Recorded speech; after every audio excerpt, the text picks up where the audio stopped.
I've noticed that in most martial arts schools where there's a mixed population, it's usually the Latinos and the blacks who are the fighters. African people, African American people, people of color, when we get involved in something, the first thing that we do is like learn it, love it, embrace it, then it begins to evolve. You know, there was always this like Latino pride, you know, to really excel because you're Boricua and you're trying to kind of make sure your people are represented right. We're passionate of everything that we do. Latinos and blacks are passionate people.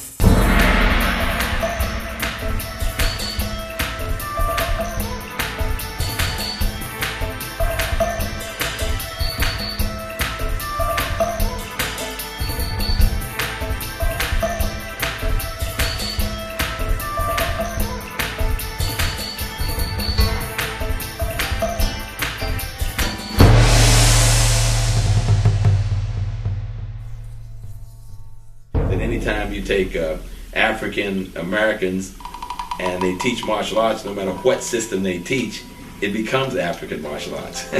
I made it my style. I took what they gave me, and it's me. It's me. This is how I get down. For every hour that you train with your seat, you go home and you train 5 hours. And I would train hard only because of the fact that I wanted to be the best I could be.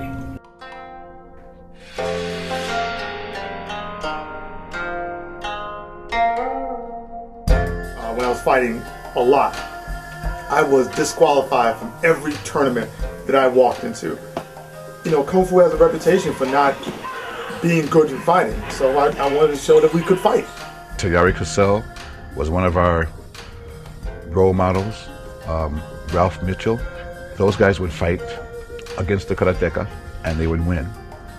So that was kind of like a little ray of hope for Kung Fu. But you know, you talk about racism, we get it from whites, we get it from the Orientals, we get it from our own. To me, it wasn't about that fighting, because I mean, anybody could throw their hands up and fight.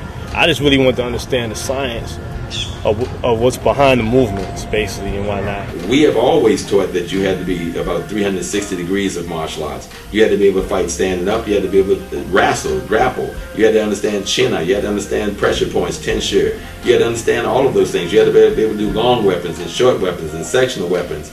It was just your art. As a young black man, you know, as an African American, I needed a role model.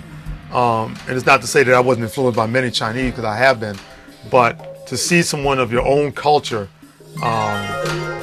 doing Chinese martial arts and doing it not only as good, but in many cases better than their Chinese counterparts, those are the people that made me say, man, I want to do this.